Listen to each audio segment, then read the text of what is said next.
Miarabantsika rehetra amin'izao alakamisy fa 4 ny volana Jolay 2024 izao. Teny fohy vetivety.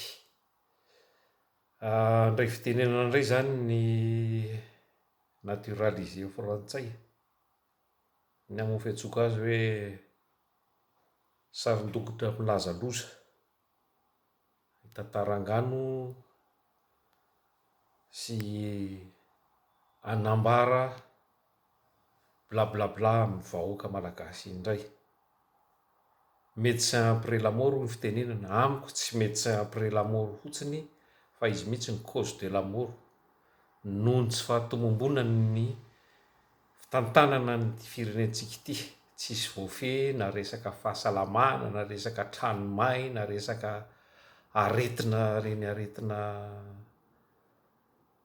tsy fahatapiaviana nandringana olona manerana ny nosy ireny, fa ny any mbola hisy tonako ny saintsika efa niteny andro vitsivitsy talohan'izao hoe hisy diversion faran'izay goavana ampatoriana andrebirebena antsika malagasy mba ahafahany miketrika tsy moramora ny fandaminana ny fifanarahany amin'ny fanomezana n'ireo nositsika ireo amin'ny frantsay, satria efa mazava frantsay tsy amerina an'io na oviana na oviana.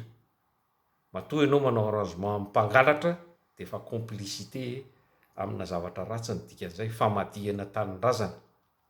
Tena niara efa nivadika frantsay nanary ny maha-malagasy azy, ka izao dia naomby tanteraka alefa diversion faran'izay goavana, satria ny ain'ny malagasy mihitsy ny voakitikitika amin'izao intoxication tsy fantatra intsony na fanapozinana na inona fa dia anatina firenena anjakan'ny aiziny tsika, ka dia izao manjo antsika vahoaka malagasy. Ka andray hanao kely vidéo manazava misimisy momba ilay resaka hoe fionana voalohany, resaka hoe commission mixte tany Paris ho azavaiko amin'ny tsipiriny mba ho azon'ny rehetra rehetra. Zay fa dia mandra-pionana daholo indray zany tompoko lahy sy tompoko vavy.